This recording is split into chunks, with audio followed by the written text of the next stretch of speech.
यवतमाल में आज प्रहार पक्ष और किसानों ने अनोखा आंदोलन करते हुए सड़क पर जुआ खेलकर महाराष्ट्र सरकार के खिलाफ जोरदार विरोध प्रदर्शन किया। किसानों का कहना है कि एक और राज्य के हजारों किसान ऋण माफी से वंचित हैं, वहीं दूसरी ओर विधानसभा सत्र के दौरान कृषि मंत्री को रमी खेलते हुए पाए गए। इस घटना के विरोध में बच्चू कडू के नेतृत्व में पूरे महाराष्ट्र में चक्का-जाम आंदोलन किया। यवतमाल में प्रहार के कार्यकर्ताओं और किसानों ने सड़क पर बैठकर जुआ खेलते हुए सरकार के खिलाफ जमकर नारेबाजी की। आंदोलनकारियों ने चेतावनी दी है कि पुलिस हमारे खिलाफ मामला दर्ज करने से पहले कृषि मंत्री पर कार्रवाई करे। उन्होंने तत्काल किसानों की कर्ज माफी की मांग करते हुए सरकार पर तीखे आरोप लगाए।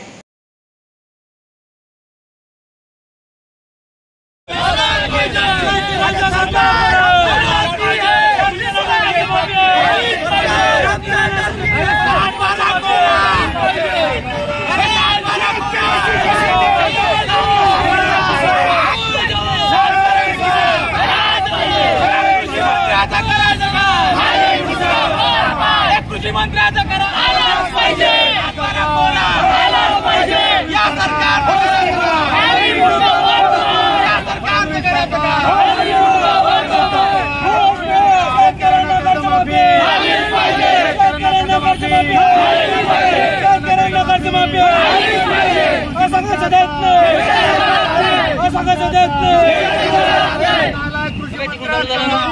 म्हटलं नव्हतं शेतकऱ्याचा सातबारा कोरा करा म्हणून। इलेक्शनच्या पहिले शेतकऱ्यांचे मत घेण्यासाठी देवेंद्र फडणवीस यांनी वारंवार प्रत्येक सभेत सांगितलं होतं की आम्ही शेतकऱ्याचा सातबारा कोरा करू। आता त्यांना या गोष्टीचा विसर का पडला?